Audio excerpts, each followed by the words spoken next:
Attitude is the mind's paintbrush. I first encountered this saying as a banner on the wall of a middle school classroom at a place I used to work. My first inclination was to dismiss it as one of those sweet little sayings that you might find on a poster that your dentist puts on the ceiling for you to look at. But the classroom belonged to the best teacher I'd ever worked with, and it occurred to me that perhaps I might take it a little more seriously. Attitude is a pattern of thinking. It's a mental and, yes, emotional construct that affects behavior and identity. A psychologist I know likes to use a question. And the question is, if someone is to understand who you really are, what three things would have to be known? Here are my three. My father was physically violent. I made a number of trips to the emergency room. This photo is deliberately fuzzy so that you can't see my face. Worse than that, he was relentlessly cruel emotionally and psychologically. I was frightened, timid, and too hurt to know how angry I was. Number two, in my 20s, just as we were emerging from the horror of the house where we'd grown up, my brother died suddenly, tragically, and largely as a result of the abuse that we had received. Third, while still a young man with a family for whom I was responsible, I was diagnosed with a rare and unusual form of cancer, which, because it is asymptomatic, was not discovered until it had reached a very advanced stage, stage 4B, to be precise. And the doctor came to me with this handbook and told me two things. One, that it would be a good idea for me to get my affairs in order. I was undergoing radiation, daily chemotherapy through a continuous infusion pump, stopped weighing after I lost 85 pounds, was being fed through a tube. But when he handed me this handbook, he said, when you see in there the numbers, if they're 1 in 10, remember that what counts is whether you're the 1 or the 10. And your attitude matters. Attitude. There's that word again. Three things had something in common. They happened to me. I had no control over them. But it occurred to me that if I could change my attitude, if I could take it to the next level, my life might go the same direction. Today, I would answer that same question with three very, very different keys to my sense of self. First, I married well.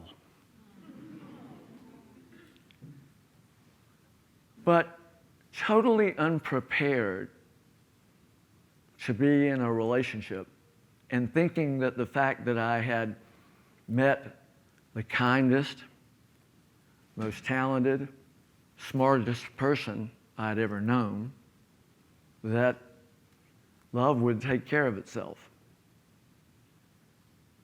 I soon discovered that mistrustful and insecure, I knew nothing about being in a relationship, especially that it would require not only hard work, but a change in my attitude. Fortunately, 40 years later, I'm living the happily ever after because I learned from my best friend that attitude becomes a commitment to work at learning how to be a husband and a partner. Second,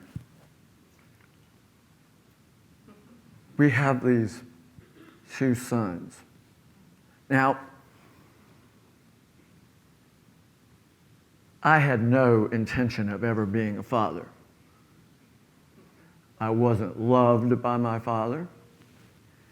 I had no idea there was potential for joy. And if you had known me at 18 or 20, I would have told you the same thing I told that beautiful woman when I first met her. Whatever you do, don't get pregnant. I'm not having any children. Like a marriage, being a father doesn't just happen. It takes some work. It takes a commitment. And it takes a change in the attitude with which I had grown up.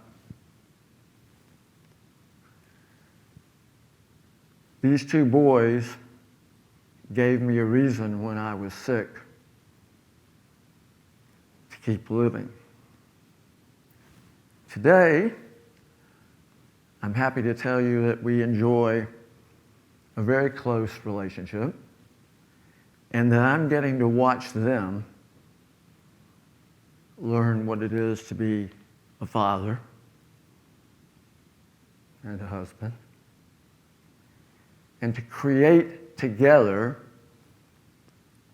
a family that bears no resemblance to my family of origin.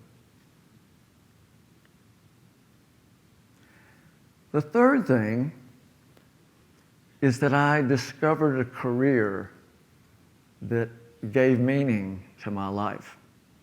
I became a teacher in part because I believed that I could help students learn that they could change their ways of thinking and that that would have benefits far beyond those of just the classroom.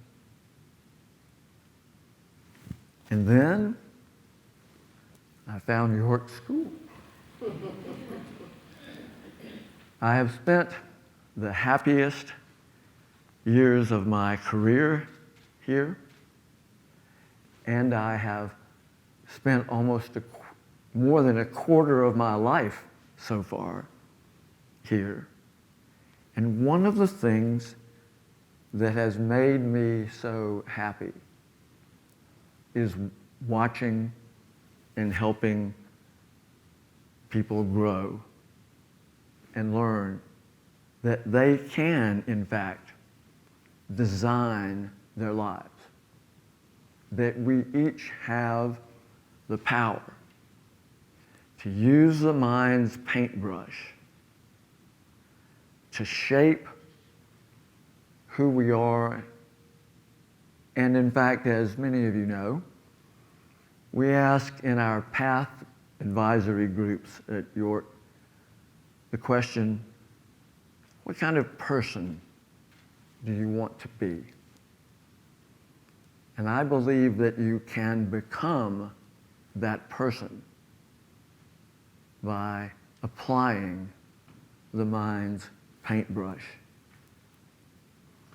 Attitude is the mind's paintbrush. Please go and paint your lives in beautiful, happy colors.